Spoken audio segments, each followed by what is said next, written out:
Several people are moving wealthy. Wanderer. If on a journey across the globe you reach the South Pacific, stop in Fiji. But throw away your tourist book. At night, air doesn't murmur, it screams. Crickets whistle the tune of 1,000 boiling over teapots, and fruit bats juggle giggles like marbles, and helium and moths beat their wings against screen windows. Sure, you've hidden the sun inside. The sun sometimes rises with the rainfall. In hurricanes, trees tear their hair, their bodies shatter over stones, and the walkways roar like rapids. When it doesn't rain, farmers burn their land so they'll grow fertile again. Heat makes the land crack into thousands of frown wrinkles. This is what the tropics are like for me. Not websites or resorts, wanderer. The islands are different chambers of your heart, and you're not just passing through. When it rains, you shower under the gutters. When it doesn't, day is so dry, you see beyond the reef line where whales wave their tails in white flags of foam 20 feet below the surface of the ocean. You walk through underwater caves, hold your hands in front of your face, and see osmosis let the water in your skin cells become part of this world. This and more is true. I knew when I was younger.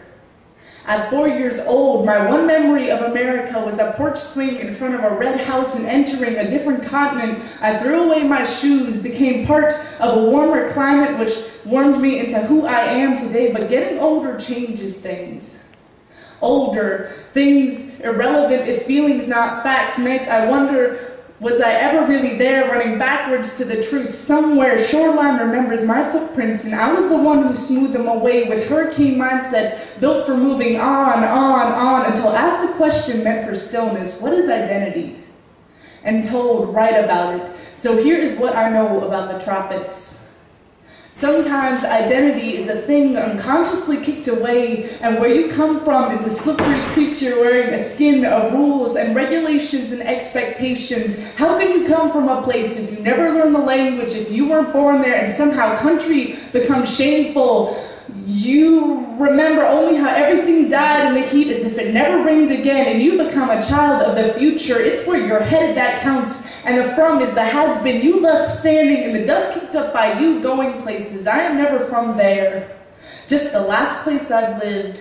Assimilate into we and my of places if passing through is possession, but I'm clinging to 8 years of ocean water in my skin cells. Somewhere I wasn't just a tourist. There was a place we fought to hold when forest fire reeled our home towards the compost. There was the day we left, our boat painted blue pink, and I, heart so heavy with the first last, look back on my shoreline where women in the villages held broken mirrors to the sun and say goodbye in the language of diamonds, wanderer.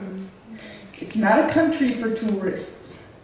See her once and wake up at night with the sound of crickets in your ears, but don't block out the sound. Sometimes knowing a place for everything she is teaches identity in metaphors. If you go to Fiji, reach for her with open arms.